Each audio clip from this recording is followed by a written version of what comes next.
أعوذ بالله من الشيطان الرجيم. بسم الله الرحمن الرحيم. نحمد الله تبارك وتعالى ونصلي على رسوله الكريم والمهدي الموعود عليه الصلاة والتسليم وعلى آلهما وأصحابهما أجمعين. أما بعد فقال الله سبحانه وتعالى في القرآن المجيد والفرقان الحميد. بسم الله الرحمن الرحيم. ومن يعتصم بالله فقد هدي إلى صراط مستقيم. صدق اللہ العظیم. سورہ آل عمران آیت نمبر 101. ترجمہ ہے کہ اور جو شخص اللہ سے رشتہ استوار کر لیتا ہے، مضبوط اور جوڑ لیتا ہے، تو وہ سیدھی راہ پر آ جاتا ہے. عزیزان محترم، رمضان المبارک کا یہ دوسرا دہا بھی بڑی تیزی کے ساتھ رواں دوا ہے. دنوں کی تقسیم اور عشروں کی تقسیم 10 دن کے. پہلا دہا رحمت کا، دوسرا دہا مغفرت کا، تیسرا دہا دوزخ کی آگ سے آزادی کا.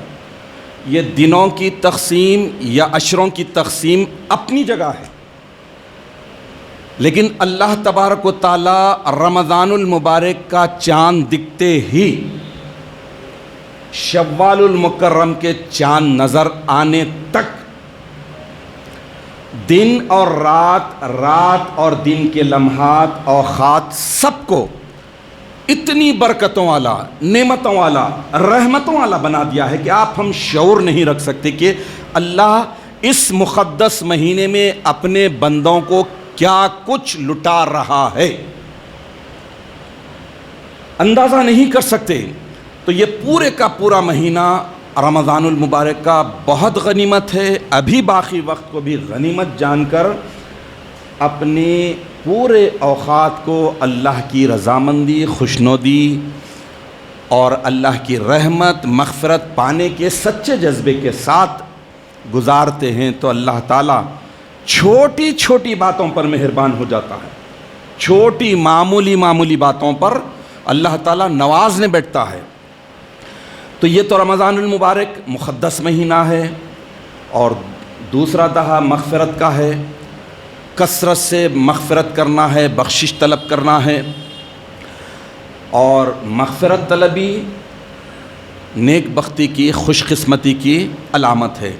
دیکھیے، جب انسان اس بات کو ریئلائز کر لے کہ مجھ سے گناہ ہو رہے ہیں، میں خطاؤں میں گھرا ہوا ہوں، میں برائیوں میں لت پت ہوں، تو کبھی نہ کبھی دن میں کسی ایک وقت، ہفتے میں ایک مرتبہ، مہینے میں ایک مرتبہ اس کا دل للچائے گا، پکارے گا، اللہ کی طرف رجوع کرے گا کہ میں تو گناہ گار ہوں، تو مجھے بخش دے. گناہ کو گناہ نہ سمجھنا سب سے بڑا گناہ ہے. غلطی کو غلطی نہ ماننا سب سے بڑی غلطی ہے. برائیوں کو اچھا سمجھنا اور اچھائیوں کو برا سمجھنا، یہ انسان کے گمراہ ہونے کا نتیجہ ہے. اللہ تعالیٰ خود ارشاد فرما رہے ہیں، جیسا کہ میں نے آیت شریفہ میں تلاوت کیا، کہ جو شخص اللہ سے رشتہ، ریلیشن اسٹرانگ کرنا چاہتا ہے، استوار کرنا چاہتا ہے، بڑھانا چاہتا ہے، مضبوط گھٹ کرنا چاہتا ہے، تو وہ سیدھے راہ پر آ جاتا ہے. ایسا کرنا چاہتا ہے، چاہے تو ہوگا، نہیں چاہیں گے، بیٹھیں گے تو بھی نہیں ہوگا. پیٹ میں درد ہے، حکیم کے پاس گئے، ڈاکٹر کے پاس گئے، ڈاکٹر ٹیبلٹ دے گا، حکیم کچھ نہ کچھ دے گا، نسخہ دے گا، حلوہ دے گا، تو کھا لینے سے کچھ نہیں ہوگا، یعنی خالی لا کے رکھ لینے سے کچھ نہیں ہوگا. کھانا پڑے گا، عمل کرنا پڑے گا. اور ڈاکٹر جو بتاتا ہے کہ یہ کھاؤ، یہ مت کھاؤ، یہ اختیار کرو، اس سے روکے رہو، تو تو اختیار کرنا پڑے گا۔ رمضان المبارک کا مقدس مہینہ بھی ایسے ہی پیارا ہے۔ اللہ تعالیٰ مومن بندوں کو مقررہ وقت کے لیے رکنے کا حکم دیتے ہیں کہ تھوڑی دیر کے لیے حلال چیزوں سے رک جاؤ، حرام چیزوں کو تو قطعی طور پر چھوڑ دو، میں اس کے بدلے میں، جیسا کہ ایک حدیث شریف میں بھی آیا ہے کہ ہر چیز کی جزا، بدلہ اللہ تعالیٰ ڈکلیئر کر دیے، ایک نیکی کرو 10 گنا ثواب۔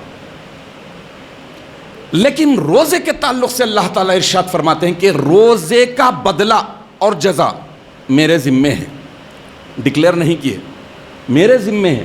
اور جب دینے والا خود اکبر ہو، بڑا ہو، تو یہ ہمارا ایقان ہونا، ایمان ہونا چاہیے کہ دیا تو بڑی چیز ہی دے گا، چھوٹی چیز نہیں دے گا، کیونکہ اس کے شایان شان نہیں ہے چھوٹی چیز دینا۔ تو یہ رحمت طلبی کرنا، مغفرت طلبی کرنا، محبت اور شوق کے ساتھ کرنا نیک بختی کی علامت ہے۔ مغفرت طلبی سے غافل ہو جانا، رحمت کے تعلق سے شعور بیدار نہیں کرنا، اور اللہ کی محبت نہ ہو، شوق نہ ہو، خوف نہ ہو، تو یہ بہت بڑی بدبختی کی بات ہے۔ میں ایک حدیث شریف آپ کے سامنے رکھتا ہوں، صحیح بخاری حدیث نمبر 1362، 1362۔ حضور اکرم نبی مکرم صلی اللہ تعالی علیہ وسلم ارشاد فرماتے ہیں، نیکی کرنا کس کے لیے آسان ہے؟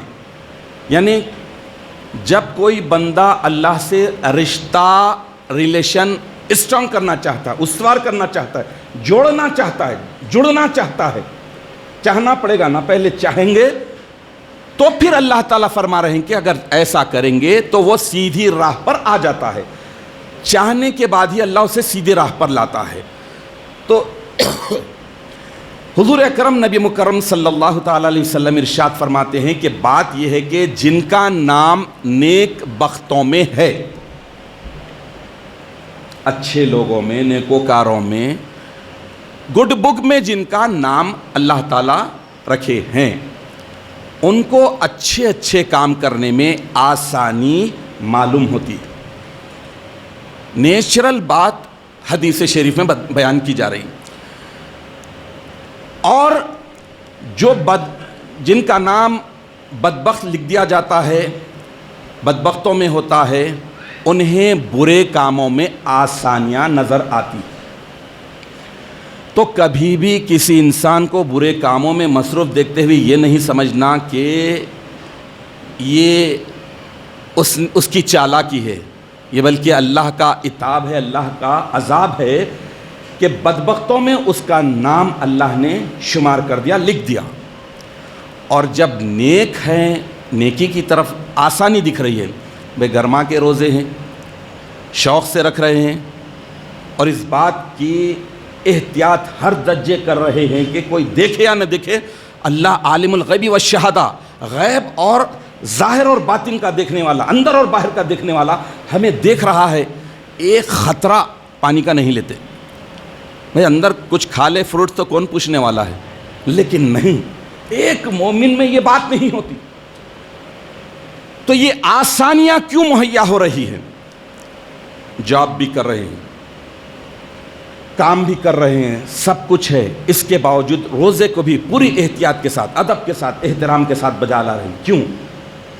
یہ اللہ تعالیٰ کی رحمت ہے، آسانیاں اسی لیے مہیا کرتا ہے۔ تو رمضان المبارک کا یہ مقدس مہینہ خود بخود ڈیوائیڈ کر کے، پارٹیشن کر کے بتا دیتا ہے کہ نیک بخت کون ہے، بدبخت کون ہے۔ دونوں کے لیے یہ بہترین سیزن ہے۔ نیکوکاروں کے لیے آسانیاں مہیا کر کے اللہ تعالیٰ بتاتے ہیں کہ اور نیکیاں کرو، اور زیادہ کرو، خوب کرو، کیونکہ یہ سیزن بڑا شارٹ ہے، تھوڑا ہے، مختصر ہے۔ بدکاروں کے لیے بتاتے ہیں کہ رک جاؤ، بدبختو ذرا رک جاؤ، سمجھ جاؤ۔ تو دل جب تک بیمار رہتے ہیں، دل بیمار ہوتے ہیں تو گناہ میں ٹیسٹ آتا ہے، اور دلوں کی بیماریوں کو دور کرنے کے لیے ضروری ہے، اس کی عافیت اور صحت کے لیے ضروری ہے توبہ، مغفرت کرنا۔ اور دل ہی وہ مسکن ہے، وہ ٹھکانہ ہے، وہ ڈیسٹینیشن ہے، وہ اعلیٰ مقام ہے جہاں پر دل بنانے والا آ کر رہتا ہے۔ تو جب دل ناپاک ہوگا تو پاک کیسے آئے گا؟ اتنی تو عقل اللہ نے دی ہے. اللہ پاک ہے، پاک ناپاک جگہ نہیں آتا. جتنا دل کو پاک کریں گے تو یہ رمضان المبارک کا مقدس مہینہ بتا رہا ہے کہ دل کو پاک کرنے کے لیے کیسے کریں.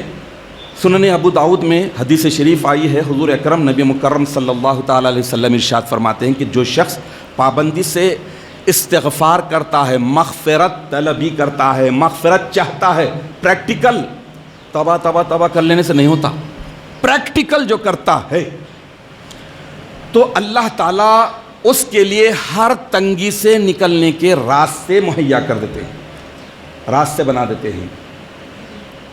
مغفرت طلبی کا مطلب یہ ہے کہ گناہ کا پہلے احساس ہو، پھر گناہ کرنے کے بعد گناہ کی سنگینی کا احساس ہو، اور اس کے بعد اس سے معافی چاہتے ہوئے یہ اللہ تعالیٰ سے پکا ارادہ کر لے کہ پھر میں اس گناہ کو، اس غلطی کو، اس خطا کو ریپیٹ نہیں کروں گا. تو یہ سچی مغفرت طلبی ہوگی. حاضرین محترم، یہ رمضان المبارک کا پورا مہینہ کنٹرول پاور عطا کرتا ہے. کنٹرولنگ پاور، نفس اور شیطان کو کنٹرول کیسے کرنا. جیسا کہ میں نے بارہا کہا ہے کہ شیطان تو لاک اپ میں ہے. اللہ تعالیٰ اتنا بڑا احسان کر دیا کہ رمضان جیسے مبارک مہینے میں شیطان کو بھی کنٹرول کرنے میں ٹائم لگانے کی ضرورت نہیں ہے، بلکہ نفس کو کنٹرول کرنا ہے. شیطان کو بھٹکانے کے لیے کوئی دوسرا شیطان آیا تھا؟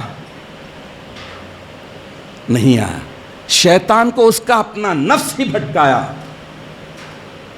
کہ میں بڑا ہوں، میں ہوں، میں کرنے لگا. اللہ تعالیٰ بولے رجیم الی یوم الدین، قیامت تک کے لیے اسے مردود قرار دے دیے.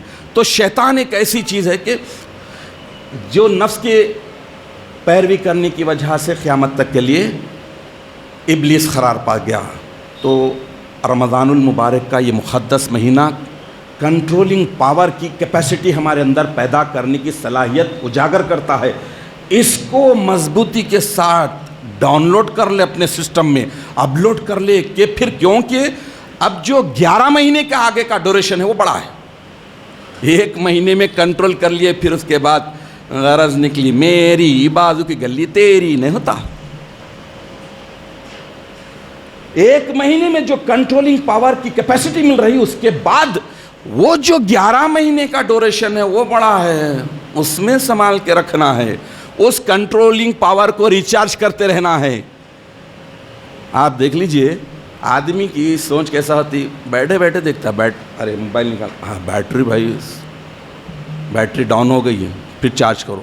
فل چارج ہوئے تک اطمینان میں نہیں آتا، ادھر جھانکتا، ادھر دیکھتا، پوائنٹ دیکھتا، ٹرین میں سفر کر رہا، پلین میں دیکھ رہا، کہاں لگاؤں چارج کرنے کے لیے.